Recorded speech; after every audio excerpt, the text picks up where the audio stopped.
Hey everybody, welcome back to Princess Friend. I am your host, Princess Friend. What I have for you today is the review for Piano and a Microphone 1983 in a slightly different setup than we normally have. If you want to stay in the loop, make sure to hit that subscribe button and ring the bell so you are notified directly whenever we put out a new video.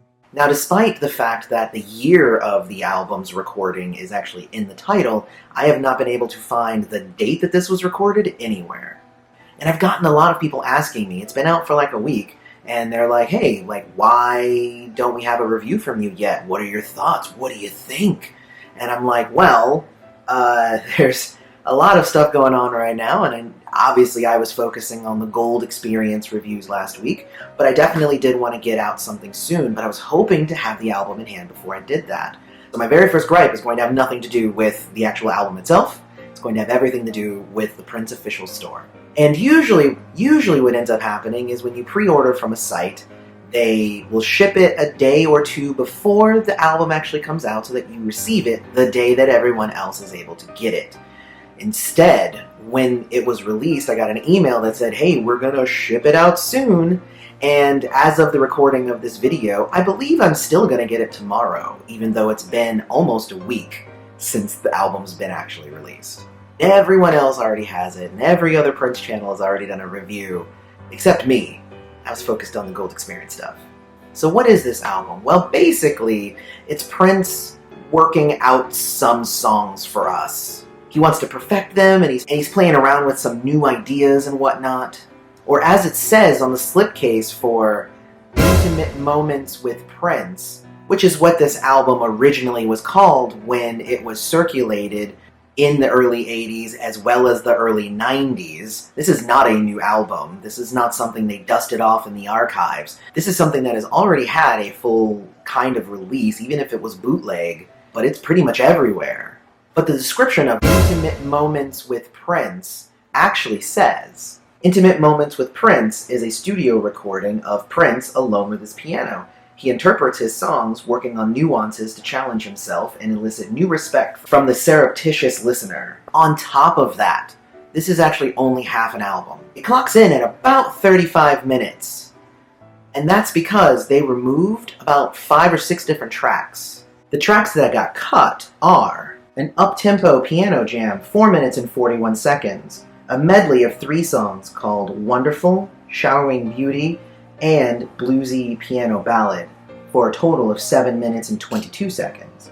Around the World in a Day for 5 minutes and 22 seconds, and the making of a song called So High, where Prince actually takes us through the entire song-making process that he uses, which lasted about 16 minutes and 22 seconds, and then a version of Baby You're a Trip, 3 minutes 43 seconds. So if you were wondering why Intimate Moments with Prince that we got was only 35 minutes, it's because they cut half of the experience away.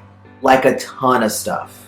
And I've listened to these tracks, and it's not as if these tracks were so far gone that they couldn't be remastered like the other half was or something like that.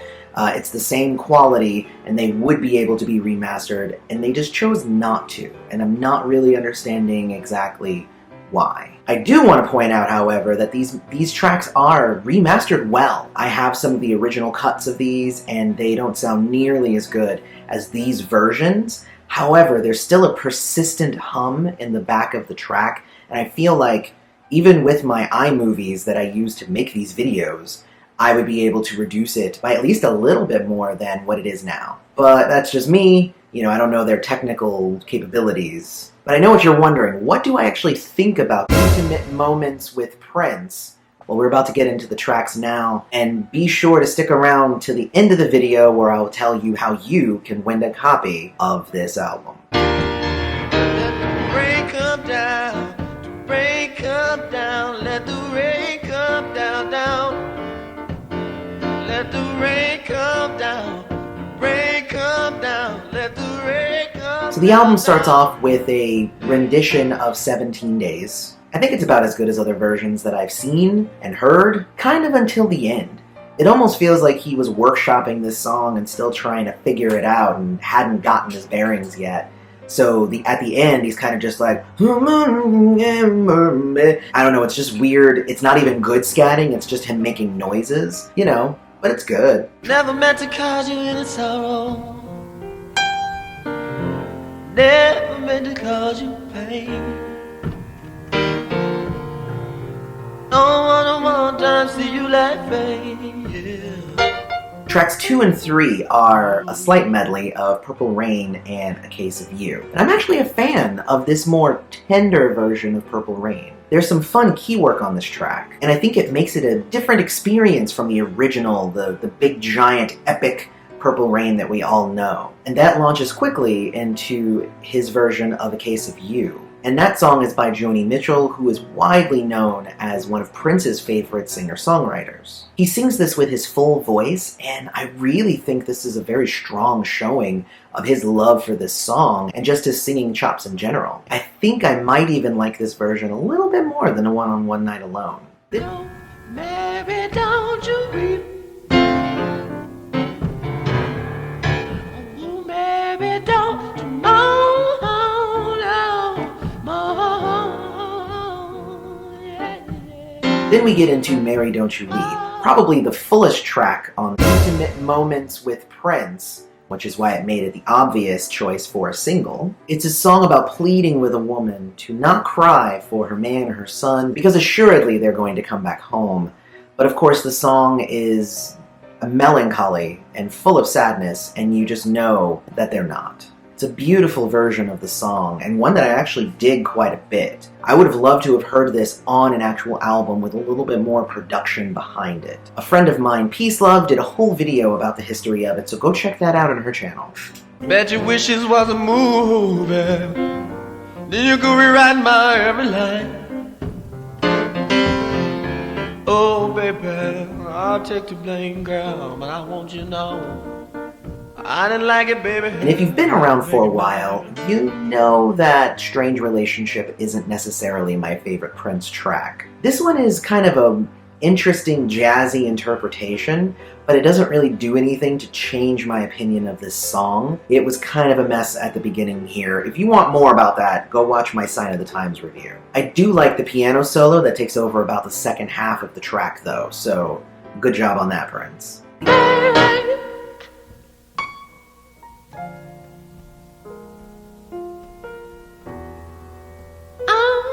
Free tonight.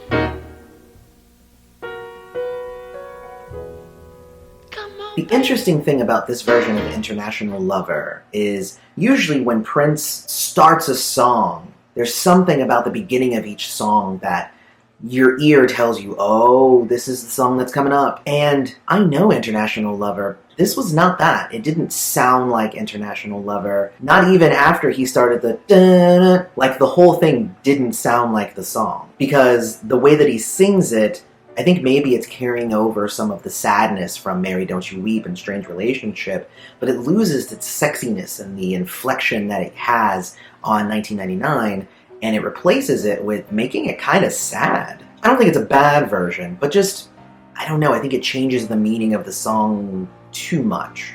I hate it when I'm all alone, contemplating suicide from 12 o'clock till 2.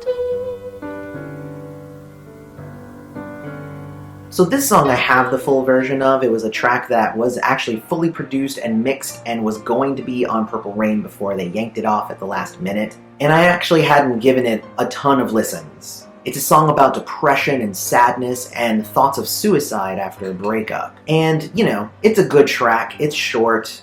This isn't as good as the fully produced one. Obviously, I don't think any of these are gonna be.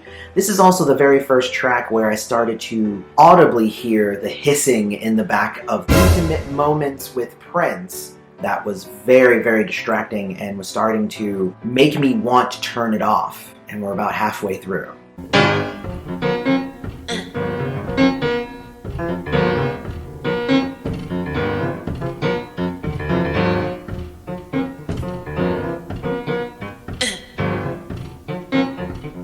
Penultimate track is a song called Coffee and Cocaine, and I've actually heard a lot of people say that they were not happy that they included a song called Coffee and Cocaine because of the drug impressions that that might give. However, if you listen to the song, it's Prince in his pimp persona, kind of the same pimp persona that we see in Chlorine Bacon Skin. And I think that If you like Chlorine Bacon Skin, then you'll like this one, and if you didn't like it, then you'll hate this one. The music and the lyrics are both pretty impromptu, and you can tell. Although, it felt like Prince didn't even have any one-liners ready to go, whereas with Chlorine Bacon Skin, he was leading up and he would build up to the thing, whereas this one, it seemed like he was kind of floundering and looking for that punchline that he never really got to. It's an enjoyable listen, though, either way. Mama, what's this strange?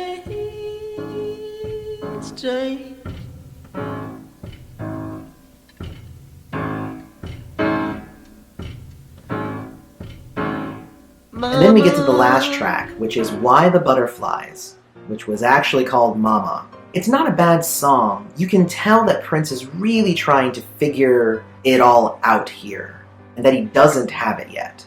It takes him about 1 minute before he actually starts the actual song. You can even hear him stop and start a couple of times within that, trying to find the right tempo, trying to find the right tone, and then it's not even a complete song. Despite being over 6 minutes long, here are all of the lyrics. Mama, why the strange? Mama, where is father? Mama, why the butterflies? Mama, open visions in my mind. Mama, mama, mama, mama, mama, mama, mama, mama, mama. As a finale song, it's good.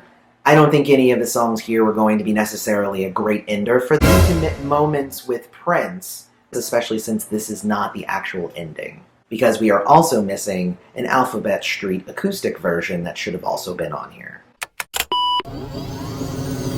This album isn't what us friends were hoping for. This isn't the album that Prince friends deserve. And it's not the album that the family wanted either. I recently did a video talking about how Prince's heirs were fighting with the estate and saying that this was not the album that should be released. The video doesn't fit. Intimate moments with Prince isn't great, and it doesn't fit Prince's brand.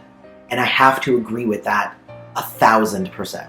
Intimate moments with Prince, this is easily one of the weakest albums, and I find it really hard to call this an album because it's more like a demo set that isn't complete, and I don't believe it's a complete album. And the problem with that is that that is not what we needed. We needed the first posthumous album to come out and be a slam dunk, and instead, we got a missed free throw. On a more positive note, I will say that Intimate Moments with Prince, interesting snapshot into the creative process that Prince had when he was making songs. Prince got so good at producing an amazing final product, though, that I don't know if I needed to see how the cookies were made. Hearing this album, Intimate Moments with Prince, lets us see a moment where he's trying to figure things out. And that's absolutely fascinating to some, and to others, it's frustrating, because I can literally not find the motivation to listen to the Intimate Moments with Prince a second time. And that's just sad. But what did you think about Intimate Moments with Prince? Let me know down in the comments. Also, I'm giving away my copy of Intimate Moments with Prince. All you have to do to be eligible is subscribe to the channel and make sure you hit the notification button. You need to like this video and then make sure you put a comment below. And at the beginning of next week, I will announce the winner, which will be chosen randomly. And we're almost to that 30 number that I was looking to hit in just about a week, with a few weeks left after that, which means there's plenty of room to grow even bigger. Part of the wonderful thing about the Patreon is that it gives me the additional funds for me to upgrade the channel. Right now, we're recording this on my brand new Nikon video camera with a nice light setup that I also recently purchased with funds from the Patreon. So if you want to help support the channel, there are a lot more things that I could totally get that would make these experiences better for everybody. With that in mind, I want to thank all the current patrons and also want to thank the newest patrons, Jonathan Zarimba, Charlene Leandra James, Sheila Robbins Campbell, and Vicky Wading, who is a friend of the channel as well. And as always, may you live to see the dawn. Congratulations, you made it to the end of the video. To reward yourself, why don't you hit the subscribe button and make sure to hit that little bell for notifications later on when we come out with awesome new videos. Have a good one.